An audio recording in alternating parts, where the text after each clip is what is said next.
It says the below information is provided by Brett Payne, who is a duly appointed, a qualified, and acting peace officer within the county of Latah, state of Idaho. Brett Payne is employed by Moscow Police Department in the official capacity or position of corporal and has been a trained and qualified peace officer for approximately 4 years. CPL Payne is being assisted by members of the Idaho State Police and agents of the Federal Bureau of Investigation.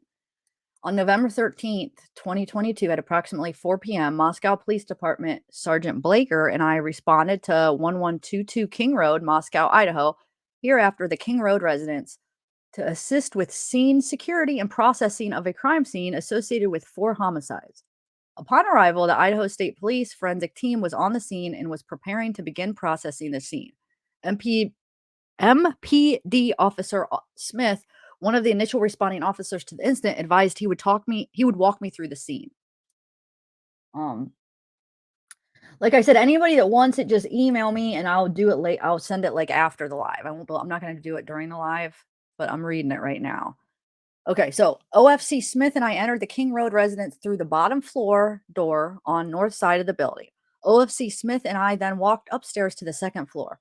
OFC Smith directed me down the hallway to the west bedroom on the second floor, which I later learned through Xana's driver's license and other personal belongings found in the room was Xana Kernodle's hereafter Kernodle room. That's what they called it, I guess.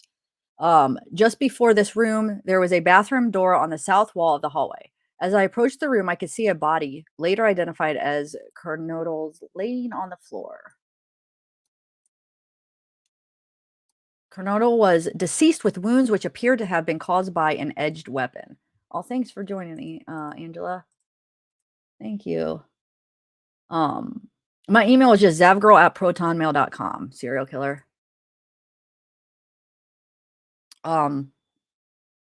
Also in the room was a male later identified as Ethan Chapin, hereafter Chapin.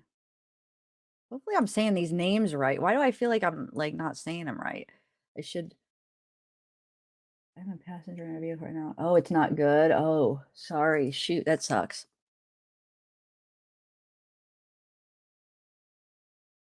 Also in the room was a male later identified as Ethan, hereafter Chapin. Chapin was also deceased with wounds later determined. Autopsy reported by Spokane. Hold on. Hopefully it'll. County medical examiner dated December 15th, but to be caused by a sharp force injuries. I then followed OFC Smith upstairs to the third floor of the residence. The third floor consisted of 2 bedrooms and 1 bathroom. The bedroom on the west side of the floor was later determined to be Kaylee Gonsalves, hereafter Gonsalves' room. I later learned from review of Officer Nunez' body camera. There was a dog in the room when Moscow police officers initially responded. The dog belonged to Gonsalves and her ex-boyfriend, Jack. I found out from my interview with Jack on November 13th that he and Gonsalves shared the dog. OFC Smith then pointed out a small bathroom on the east side of the third floor. This bathroom shared a wall with Madison Mogan's, hereafter Mogan bedroom, which was situated on the southeast corner of the third floor. Okay, so they're just describing the scene right now. So the dog, when the officers got there, the dog was in the bedroom, but let's see. As I entered this bedroom, I could see 2 females in the single bed in the room. Both Gonsalves and Mogan were deceased with visible stab wounds. I also later noticed what appeared to be a tan leather knife sheath laying on the bed next to Mogan's right side. When viewed from the door, the sheath was later processed and had Kabar USMC and the United States Marine Corps Eagle Globe, an anchor insignia stamped on the outside of it. The Idaho State Lab later located a single source of male DNA, suspect profile, left on the bottom snap of the knife sheath.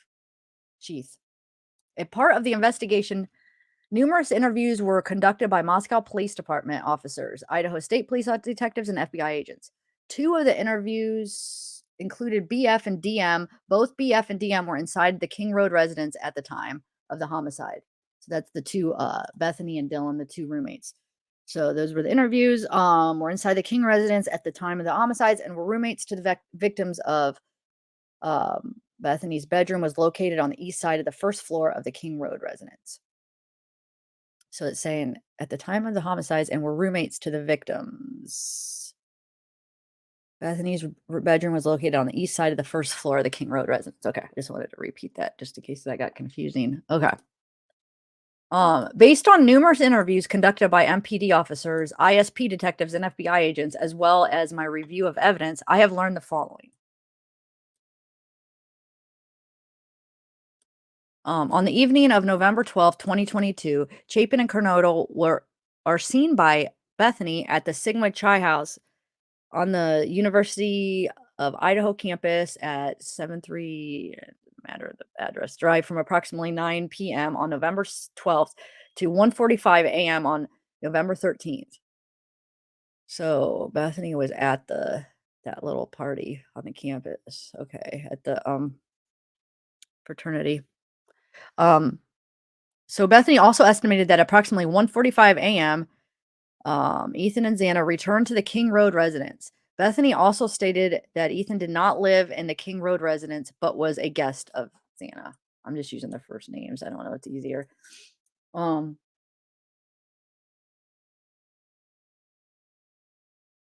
I don't know. What do you mean John D is BS? What I'm confused what that means.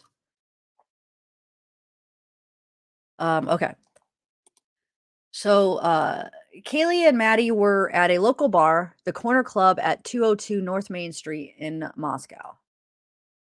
Kaylee and Maddie can be seen on a video footage provided by the Corner Club between 10 p.m. on November 12th and 1:30 a.m. on November 13th. At approximately 1:30 a.m., Kaylee and Maddie can be seen on video at a local food vendor called the Grub Truck. But that's not even true. They have their times a little bit off because remember the video. I don't know. It's probably just a little typo because the video they didn't get there till like 1:45. I thought, right? Because the video, that one video from the corner bar, that was at like 1:32, I think. It was after 1:30. Anyway, oh well, not that big of a deal, I guess. So the local food called the Grub Truck at 318 South Main Street in downtown Moscow. The Grub Truck live streams video from their food truck on the streaming platform Twitch, which is available for public viewing on their website. This video was captured by law enforcement. A private party reported that he provided a ride to Maddie and Kaylee at approximately 1:56 a.m. from downtown Moscow in front of the Grub Truck to the King Road residence. So Dylan and Bethany both made statements during the interviews that indicated the occupants of the King Road residence were at home by 2 a.m. and asleep or at least in their rooms by approximately 4 a.m. This is with the exception of Xana, who received a DoorDash order at the residence at approximately 4 a.m. Law enforcement identified the DoorDash delivery driver who reported this information.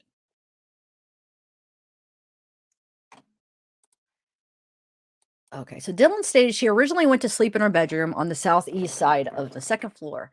Dylan stated she was awoken approximately 4 a.m. by what she stated sounded like Kaylee playing with her dog in one of the upstairs bedrooms, which were located on the third floor. A short time later, Dylan said she heard who she thought was Kaylee say something to the effect of, "There's someone here." A review of records obtained from a forensic download of Xana's phone showed this could also have been Cornoodle or Xana, as her cell phone indicated she was likely awake and using her TikTok app at approximately 4:12 a.m. Dylan stated she looked out of her bedroom but did not see anything when she heard the comment about someone being in the house. Dylan stated she opened her door a second time when she heard what she thought was crying coming from Xana's room. Dylan then said she heard a male voice say something to the effect of, "It's okay, I'm going to help you." At approximately 4:17 a.m., a security camera located at 1112 King Road, a residence immediately to the northwest of 1122 King Road, picked up a distorted audio of what sounded like a voices or a whimper followed by a loud thud. A dog can be heard barking numerous times starting at 4:17 a.m. The security camera is less than 50 feet from the west wall of Xana's bedroom. DM stated she opened the door for the third time after she heard the crying and saw a figure clad in black clothing in a mask that covered the person's mouth and nose walking towards her. Dylan described the figure as 5'10 or taller, male, not very muscular, but athletically built with bushy eyebrows. The male walked past Dylan as she stood in a frozen shock phase. The male walked towards the backsliding glass door. Dylan locked herself in in the room after seeing the mail. Dillon did not state that she recognized the mail. This leads investigators to believe that the murderer left the scene. The combination of Dillon's statements of to law enforcement, reviews of forensic downloads of records from Bethany and Dillon's phone, and video of a suspect video as described below leads investigators to believe the homicides occurred between 4 a.m. and 4:25 a.m. During the processing of the crime scene, investigators found a latent shoe print. This was located during the second processing of the crime scene by the ISP forensic team by first using a presumptive blood test and then amino black, a protein stain that detects the presence of a cellular material. Sorry. The detected shoe print showed a diamond-shaped pattern similar to pattern of a Vans type shoe sole just outside the door of Dillon's bedroom, located on the second floor. This is consistent with Dillon's statement regarding the suspect's path of travel. So there, that answers the. That's weird though. That does answer the question that Dillon wasn't on the bottom floor. Her room wasn't on the bottom floor. But remember all the freaking reports that came out that said the two surviving roommates were on the bottom floor. What were they trying to protect? Like the fact that she saw something or something? I'm a little bit confused. Because obviously her room wasn't on the bottom floor. It was on the second floor, right? Am I reading that right? Located on the second floor. Yeah. Anyway. And plus she saw him walk out, so yeah. Wow. Anyway, a part of this investigation, an extensive search, commonly referred to in law enforcement as a video canvass, was conducted in the area of the King Road residence. This video canvass was to obtain any footage from the early morning hours of November 13th, 2022, in the area of King Road residence and surrounding neighborhoods in an effort to locate the suspects or suspect vehicle traveling to or leaving from King Road residence. This video canvas resulted in the collection of numerous surveillance videos in the area from both residential and business addresses. I have reviewed numerous videos that were collected and have had conversations with the other MPD officers, ISP detectives, and FBI agents that are similarly reviewing the footage that was obtained. A review of camera footage indicated that a white sedan, hereafter suspect vehicle 1, was observed traveling westbound in the 700 block of Indiana Hills Drive in Moscow at approximately 3:26 a.m. and a westbound on Steiner Avenue at Idaho State Highway 94 in Moscow at approximately 3:28 a.m. On this video, it appeared a Suspect vehicle 1 was not displaying a front license plate. A review of footage from multiple videos obtained from King Road neighborhood showed multiple sightings of suspect 1 starting at 3:29 a.m. and ending at 4:20 a.m.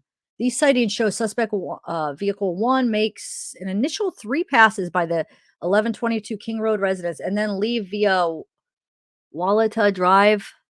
Based off of my experience as a patrol officer, this is a residential neighborhood with a very limited number of vehicles that travel in the area during the early morning hours. Upon review of the video, there are only a few cars that enter and exit this area during this time frame. Okay, so he makes 3 sightings show vehicle makes an initial 3 passes. Okay, let's see.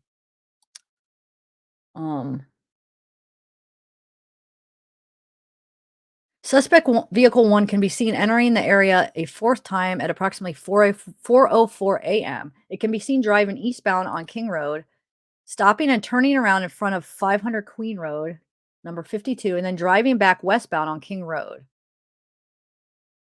When suspect vehicle 1 is in front of the King Road residence, it appeared unsuccessfully attempt to park or turn around in the road. The vehicle then continued to the intersection of Queen Road and King Road, where it can be seen completing a 3-point turn and then driving eastbound again down Queen Road. Suspect vehicle 1 is next seen departing the area of the King Road residence at approximately 4:20 a.m. at a high rate of speed. Suspect vehicle 1 is next observed traveling southbound on Wallata Drive. Based on my knowledge of the area and review of camera footage in the neighborhood that does not show suspect vehicle 1 during that time frame, I believe that the suspect vehicle 1 likely exited the neighborhood at Palos Drive, River Drive, and Conestoga Drive. Palouse River Drive is at the southern edge of Moscow and proceeds into the Whitman County, Washington. Eventually, the road leads to Pullman, Washington. Pullman, Washington is approximately 10 miles from Moscow, Idaho. Both Pullman and Moscow are small college towns, and people commonly travel back and forth between them.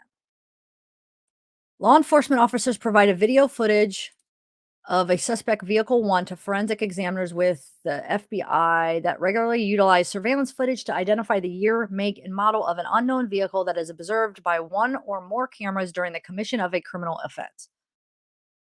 The forensic examiner has approximately 35 years law enforcement experience with 12 years at the FBI. His specific training includes identifying unique characteristics of vehicles, and he uses a database that gives visual clues of vehicle across states to identify differences between vehicles. After reviewing the numerous observation of suspect vehicle one, the forensic examiner initially believed that suspect vehicle one was a 2011 to 2013 Hyundai Elantra. Upon further review, he indicated it could also be a 2011 to 2016 Hyundai Elantra.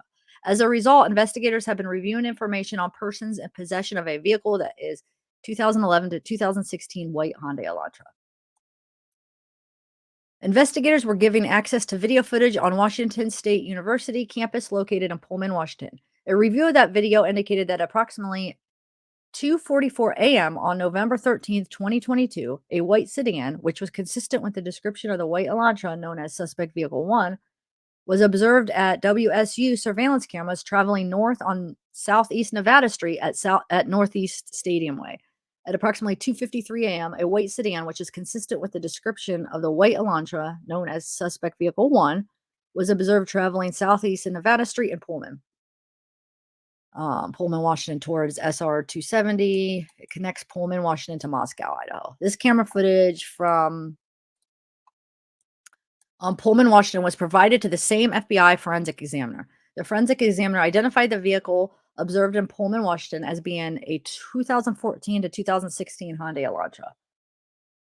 At approximately 5:25 a.m., a white sedan, which was consistent with the description of the suspect vehicle 1, was observed on 5 cameras in Pullman, Washington on WSU campus cameras. The first camera that recorded the white sedan was located at 1300 Johnson Road in Pullman. The white sedan was observed traveling northbound on Johnson Road. Johnson Road leads directly back to West Palouse River Drive in Moscow, which intersects with Konostoga Drive. The white sedan was then observed turning north on Bishop Boulevard and northwest on SR 270. At approximately 5:27 a.m., the white Elantra was observed on cameras traveling northbound on Stadium Way at Nevada Street, Stadium Way at Grimes Way, Stadium Drive, Wilson Road, Stadium Way at Cougar Way. The depiction showing Moscow and Pullman.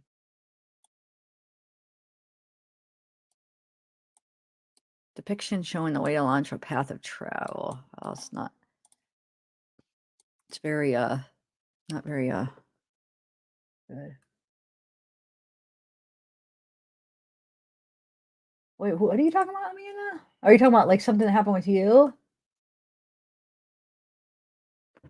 I know. Don't even get me started. I don't understand that either. We'll talk about it. Yeah. Uh, uh, I just wanted to finish reading this and then we'll discuss what we think. Okay, so here's the white Elantra seen leaving WSU campus. This map is like really like, since it's just printed in like PDF file, it doesn't come up very well, huh? Anyway, okay. So on November 25th, 2022, MPD asked area law enforcement agencies to be on a lookout for a white Hyundai Elantras in the area. On November 29th, 2022, at approximately 12:28 a.m., Washington State University police officer Daniel Tiango queried white Elantras registered at WSU. As a result of that query, he located a 2015 white Elantra with a Pennsylvania license plate LFZ 8649. This vehicle was registered to Bryan Kohberger, hereafter Kohberger, residing at 1630 Northeast Valley Road, apartment 201, Pullman, Washington. 1630 Northeast Valley Road is approximately 3/4 of a mile from the intersection of Stadium Way and Cougar Way. Last camera location that picked up the white Elantra.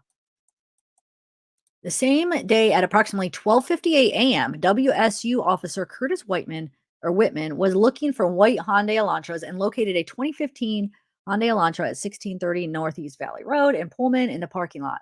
1630 Northeast Valley Road is an apartment complex that houses WSU students.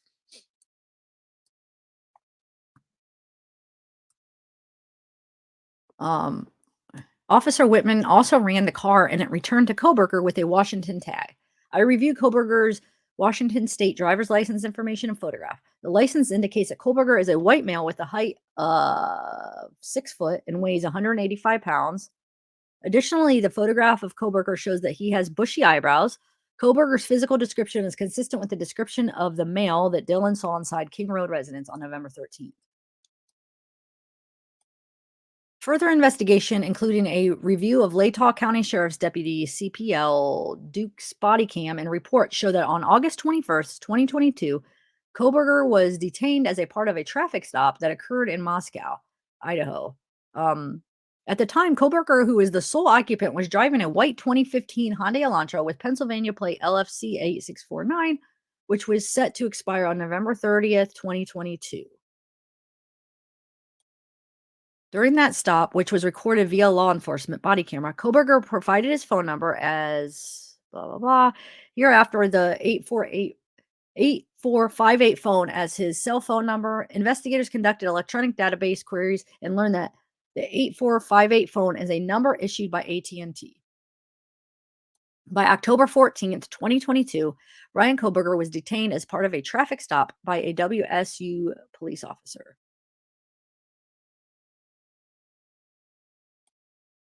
Upon review of that body cam and report of the stop, Kohberger was the sole occupant and was driving a white 2015 Hyundai Elantra with Pennsylvania plate LFC 8649. On November 18th, 2022, according to Washington State Licensing, Kohberger registered the 2015 white Elantra with Washington and later received Washington plate at CFB 8708 prior to this time. The 2015 white Elantra was registered in Pennsylvania. Okay. So wow, in November 18th, wait, weight Lancho was later. Okay, which does not require a front license plate. Ah, so it was registered in Pennsylvania, which does not require a front license plate to be displayed. This was learned through communications with Pennsylvania officer who is currently certified in the state of Pennsylvania. Huh, okay. So, based on my own experience and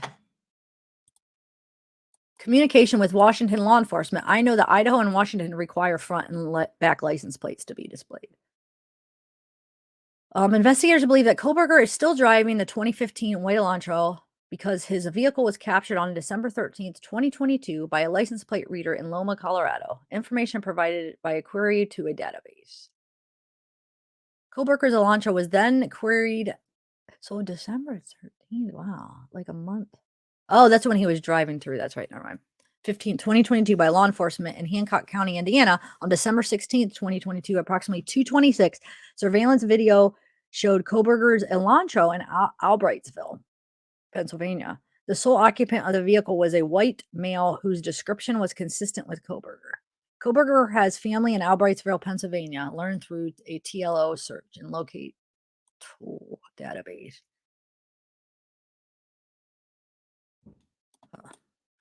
Based on information provided by the WSU website, Kohberger is currently a PhD student in criminology at Washington State University. Pursuant to records provided by a member of the interview panel for Pullman's police department, we learned that Kohberger's past education included undergraduate degrees in psychology and cloud-based forensics. These records also show Kohberger wrote an essay when he applied for an internship with Pullman Police Department in the fall of 2022. Kohberger wrote in his essay he had an interest in assisting rural law enforcement agencies with how to better collect and analyze technological data in a public safety operations. Kohberger also posted a Reddit survey which can be found by an open source internet search.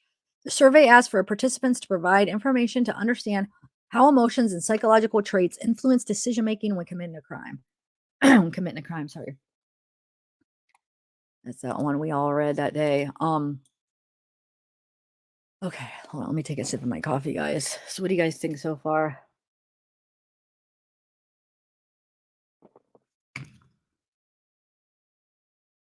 I'm a little bit confused though about the. Hold on, let me see something real quick while I'm just taking a minute. I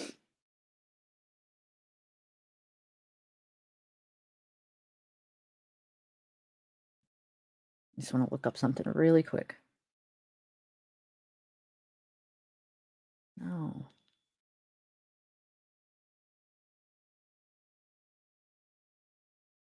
Um. Yeah, I guess that would make sense. Okay. Where am I at? Okay. November 13th, 2022, between 3 a.m. and 5 a.m., after determining that Kohberger was associated to both the 2015 whale Elantra and the 8458 phone, investigators reviewed these search warrant returns. A query of 8458 phone and these returns did not show the 8458 phone utilizing cell tower resources in close proximity to the King Road residence between 3 a.m. and 5 a.m. Based on my training, experience, and conversations with law enforcement officers that specialize in the utilization of cell phone records as a part of investigations, individuals can either leave their cell phone at a different location before committing a crime or turn their cell phone off prior to going to a location to commit a crime. This is done by subjects in an effort to avoid alerting law enforcement that a cell device associated with them was in the particular area where a crime is committed. I also know that on numerous occasions, subjects will surveil an area where they intend to commit a crime prior to the date of the crime. Depending on the circumstances, this could be done a few days before or several months prior to the commission of a crime. During these types of surveillance, it is possible that an individual would not leave their cell phone at a separate location or turn it off since they do not plan to commit the offense on the particular day. Very smart. On December 23rd, 2022, I applied for and was granted a search warrant for historical phone records between November 12th, 2022 at 12 a.m. and November 14th at 12 a.m. for 8458 phone held by the AT&T provider. Phone provider AT&T. I read that backwards, sorry. Approximately 24 hours preceding and following the times of the homicide. On December 23rd, pursuant to the search warrant, I received records for the 8458 phone from AT&T. These records indicated that 8458 phone is subscribed to Bryan Kohberger at an address at Albrightsville, Pennsylvania, and the account has been open since June 23rd, 2022. These records also included historical cell site location information for 8458 phone. After receiving this information, I consulted with an FBI special agent that is certified as a member of the Cell Analysis Survey Team, CAST. Okay. Members of CAST are certified with the FBI to provide expert testimony in the field of historical CSLI and are required to pass extensive training that includes both written and practical examinations prior to be certified with CAST, as well as completion of yearly certification requirements. Additionally, the FBI CAST SA and I consulted with has over 15 years of federal law enforcement experience, which includes 6 years with the FBI. From information provided by CAST, I was able to determine estimated locations for the 8458 phone from November 12th, 2022 to November 13th, 2022, the time period authorized by the court. On November 13th, 2022, at approximately 2:42 a.m., the 8458 phone was utilizing cell resources that provide coverage to 1630 Northeast Valley Road, apartments G201, Pullman, Washington. Hereafter, the Kohberger residence. At approximately 2:47 a.m., the 8458 phone utilized cell resources that provided coverage southeast of Kohberger's residence, consistent with the 8458 phone, leaving the Kohberger residence and traveling south through Pullman, Washington. This is consistent with the movement of the white Elantra. At approximately 2:47 a.m., the 8458 phone stops reporting to the network, which is consistent with either the phone being in an area without cell coverage, the connection to the network is disabled, such as putting the phone in airplane mode, or that the phone is turned off. The 8458 phone does not report to the network again until approximately 4:48 a.m., at which time it utilized cell resources that provide coverage to Idaho State Highway 95 south of Moscow, Idaho, near Blaine, Idaho, north of Genesee, between 4:50 a.m. and 5:26 a.m. The phone utilizes cell resources that are consistent with 8458 phone traveling south on Idaho State Highway 95 to Genesee, Idaho, then traveling west towards Uniontown, Idaho, and then north back into Pullman. At approximately 5:30 a.m., 8458 phone is utilizing resources that provide coverage to Pullman, Washington, and consistent with the phone traveling back to the Kohberger residence. Oh, the 8458 phone's movements are consistent with the movements of the white Elantra that is observed traveling north on Stadium Drive at approximately 5:27 a.m. Based on a review of the 8458 phone's estimated location and travel, the 8458 phone's travel is consistent with that of the white Elantra.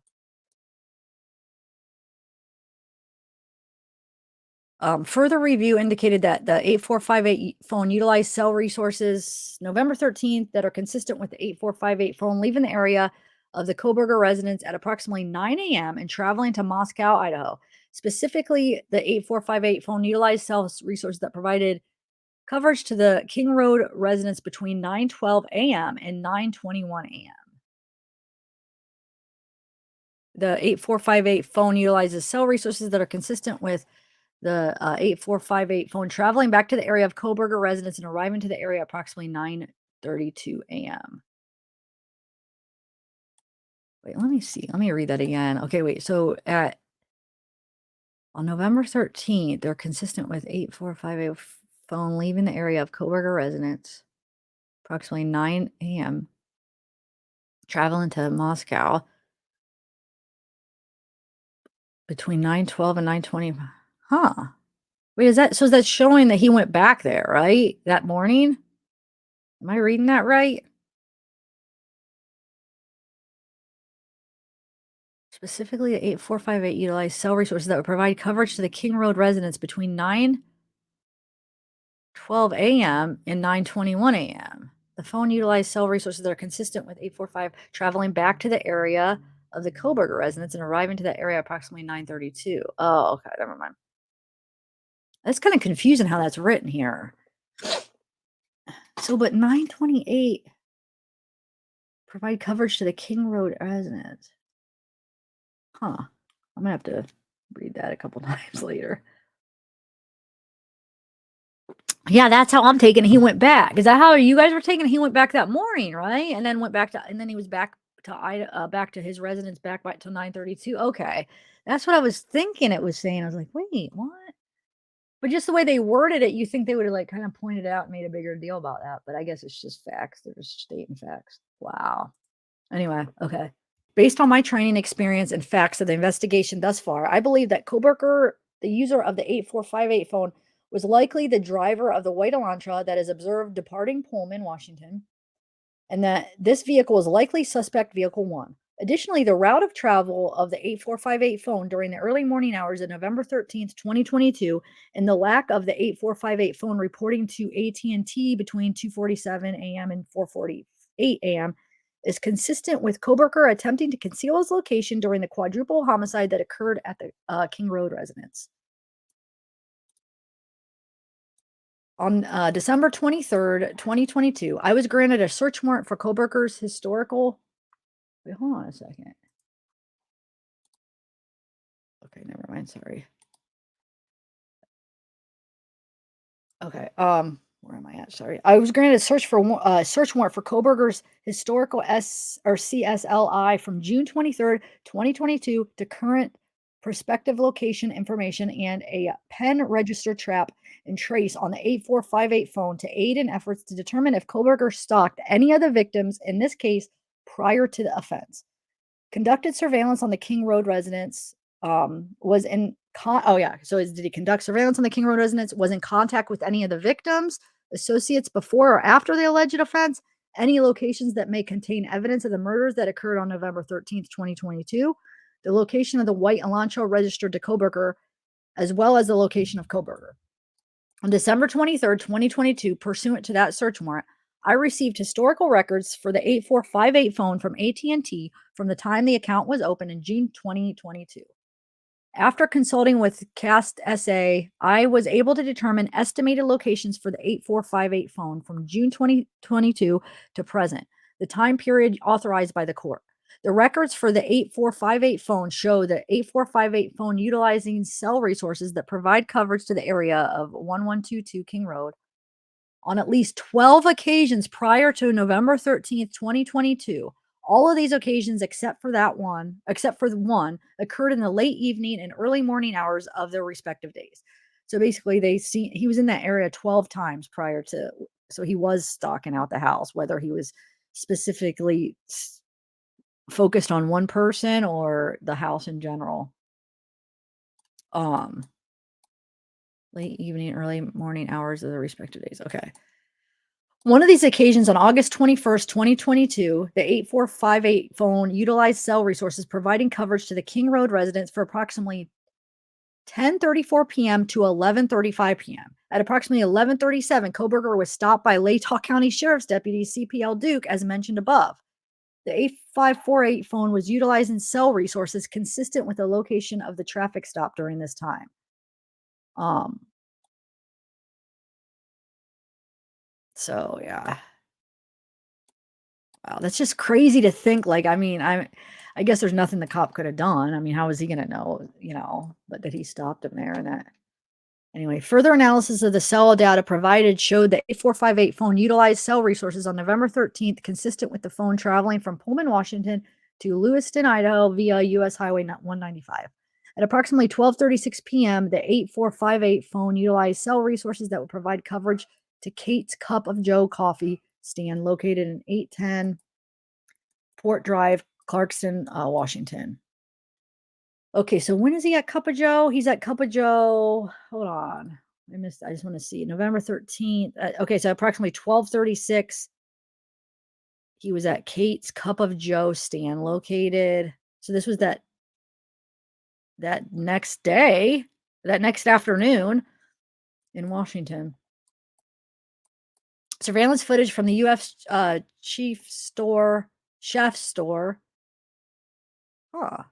Oh, just the surveillance footage from the U.S. Chef store located at 820 Port Drive, Clarkston, Washington, and adjacent to Kate's Cup of Joe showed a white Elantra consistent with suspect vehicle 1 drive past Kate's Cup of Joe at the time consistent with the cell data. Oh, he just driving past. Okay, never mind. Let's see where we at now. At approximately 12:46 p.m. at the 8458 phone then utilized cell data in the area of the Albertsons grocery store at 400 Bridge Street in Clarkston, Washington.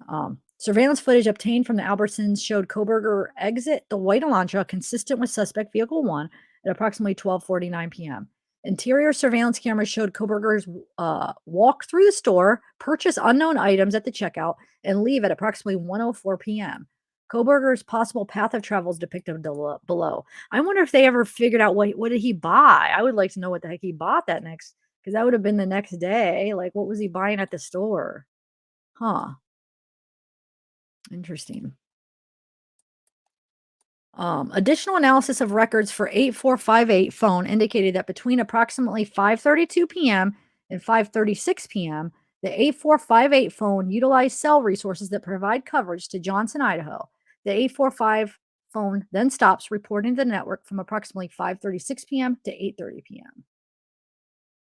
That is consistent with the 845 phone being in the area that the 8458 phone traveled in the hours immediately following the suspected time the homicides occurred. Wait, phone being in the area. Okay. On December 27th, 2022, Pennsylvania agents recovered the trash from Kohberger's family residence located in Albrightsville, Pennsylvania. That evidence was sent into the Idaho State Lab for testing. On December 28th, 2022, the Idaho lab reported that a DNA profile obtained from the trash and the DNA profile obtained from the sheath identified a male as not being excluded as the biological father of suspect profile. At least 99.99% of the male population would be expected to be excluded from the possibility of being the suspect's biological father.